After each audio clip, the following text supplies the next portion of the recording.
Pujarrada. Sí. Plomes. Plomes.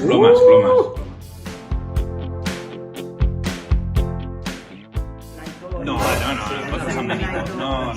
Ell no surt de casa. Jo no surto de casa. Ja, però és que ell ja s'ha creat la nova civilització. Ja ho ha fet. Jo fugiria. I més pesada, perquè això a vegades...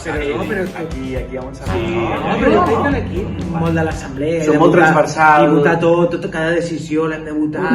És horrorós, però... Sí, és horrorós. Però també per això suposo que estem 10 anys junts. A cop d'estat, una mica. Home, l'Aitor, no?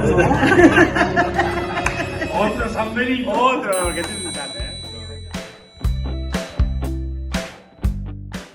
Sí, Era una concentració... Té un monòleg. Un monòleg de...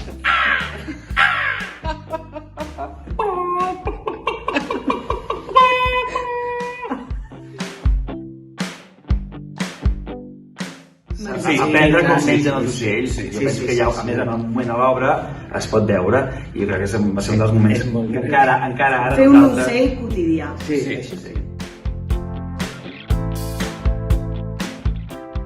Jo crec que moltíssimes. Moltes. A més ens va passar una cosa curiosa, que és que quan la vam estrenar va ser entremig de dues eleccions i clar, en aquell moment tot el que es diu de política, Els artilugis, així es de veuen... mecanismes que fan servir, no? Era increïble. Clar, és una obra que parla d'això dels mecanismes polítics, llavors és la realitat política queda plasmada.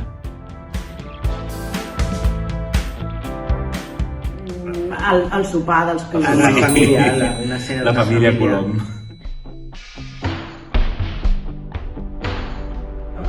Se'ns escapa molt. Sí, és molt fort, això. Se'ls hi escapa molt. Se'ns escapa molt. I l'Ester s'enfada molt, jo ho entenc, però... S'enfada molt. I ara cada cop que algú se'ns escapa el riure, jo soc de fàcil riure a l'escenari. Llavors cada cop que em passa em sento molt malament perquè sé que al final de la funció tindré una mala cara i una bronca de l'Ester. Perquè, No ho sembla, però després... Amb el riure sóc així. Sí, em sap no greu. passa res.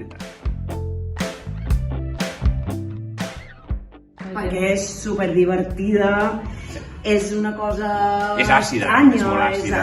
és àcida i en aquests moments hem de riure molt I perquè venim a Figueres un altre cop. Sí, som molt... no havíem vingut gairebé i ara... Heu d'aprofitar, estem molt contents de venir aquí a Figueres, home.